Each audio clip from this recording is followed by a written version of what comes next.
Central Indiana, rise and shine. It is 8 o'clock on your Saturday morning. I'm Matthew Foltz alongside Lindsay Monroe. Thanks for starting your weekend with us, as well as spending your last day of August with us. Can you believe the time has flown by? Oh man, wrapping up the unofficial end of summer this weekend, of course, as we celebrate Labor Day weekend.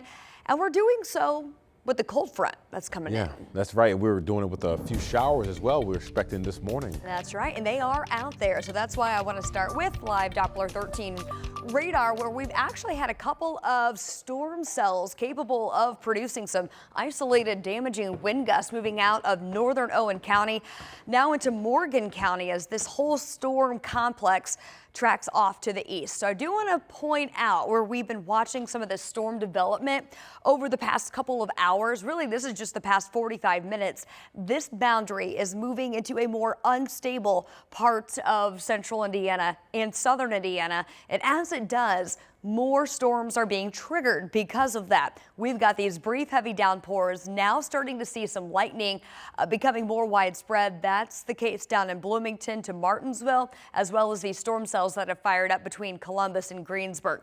Southeastern Indiana is really going to be that target zone where storms will be most likely. Really, for the rest of the state, these are just some good old-fashioned rain showers. Have not had any lightning within this rain that extends all the way from Greencastle to Crawfordsville, and then scattered rain all the way from Frankfort to Tipton.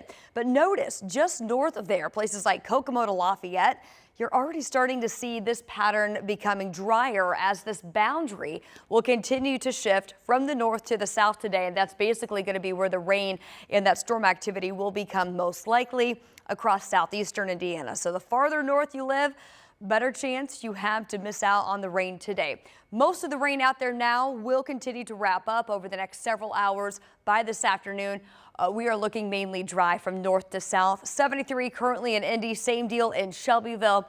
Rain chances will continue, especially again to areas south through the afternoon hours. But after about 3-4 o'clock, things really look to dry up. A little cooler today, a high of 83. We break that stretch of 90-degree temps. We'll be talking about well below average temps closer to Labor Day in your full forecast. All right, we'll see you then, Lindsay. This morning, police are still searching for the suspects that led police on a chase that ended in a crash between an officer's cruiser and the car not involved in the pursuit. We're told 2 people in that car died. The police officer was taken to the hospital and is in stable condition. Police say the chase started after they responded to a person down call at a Long John Silver's in Plainfield. While responding to that call, an officer got into an altercation with someone. That person, we're told, then got into a white Kia and drove away. A chase followed where the suspect drove through a red light intersection. The officer's cruiser hit a gray Ford that was in that intersection. A loss of life is immeasurable. It leaves an absence in your heart and in your family, and we understand and we appreciate that. It also impacts the first responders that are on the scene or involved in the incident. It's something that's never going to leave for an entire career. And police say that officer's lights and sirens were on. The officer has been placed on administrative leave, which is standard procedure. Right now, we're still working to get more on to learn more on the 2 people who were killed in this accident. Of course, we'll update you throughout the day as we hear more on air and online at WTHR.com. Well, this morning, we're getting our first look at edited IMPD body camera footage showing the shooting and death of a man. It shows the moments after Elijah Radford allegedly shot a woman, then barricaded himself in an apartment near Castleton Square Mall. You have to go in there. You have to go in there. And you can see an officer running up the apartment Radford was allegedly hiding out in. As the officer runs up the stairs, you can hear a woman screaming. When he reaches the top, that's where IMPD says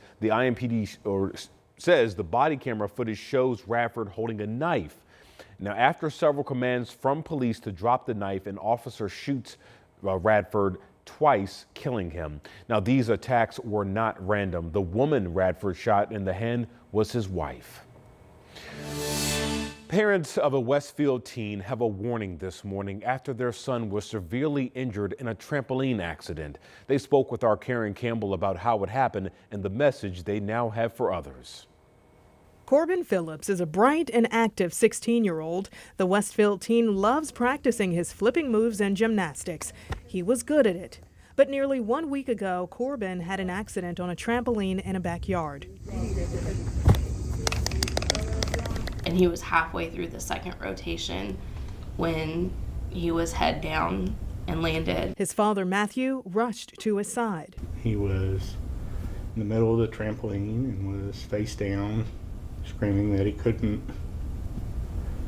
move, couldn't feel anything from the neck down. Corbin's spine is now fused with pins and screws. He's paralyzed from the waist down. Things can change in just a second. Corbin's parents and his 13-year-old sister Kaylin hoping he gets better and is able to walk again one day, not knowing how to move forward. And this is life-changing, life-altering, and the expenses are astronomical. Grateful for the community's support. Just the support that we've seen thus far has had us in a lot of tears, happy tears. The Phillips want others to know how dangerous trampolines can be. They are truly far more dangerous. And just because we didn't get hurt growing up didn't mean that our kids weren't going to get hurt. Corbin's recovery will be long and painful. One of his friends came up yesterday, and it was really the first time we saw him smile. Moments, the Phillips say, help them get through each day. Karen Campbell, 13 News. And we're told Corbin is doing better each day. His mom and dad say they're now holding on to hope that their son will walk again one day. They also tell us they no longer have their trampoline. Well, time is now 8:06 on your Saturday morning. The Butter Fine Arts Fair is now underway at the Stutz Building downtown. Over the weekend, 12,000 people are expected to come out and see 60 different artists from around here as well as around the country. And there's a special addition to the Butter Car Show. This is the first year the show will feature streetcars from the 50s, 60s, and 70s. The models have been restored on the outside as well as the inside, being modified with the latest technology. An expert tells us this isn't your typical car show. This is the car for the builders. This is the car, this is the 60-year-old car that operates like your brand new vehicle. The air conditioning is crisp, the suspension is smooth, the audio and the interior, phenomenal. And Butter runs through tomorrow. Tickets start at $40, and we do have more information on our website right now at WTHR.com.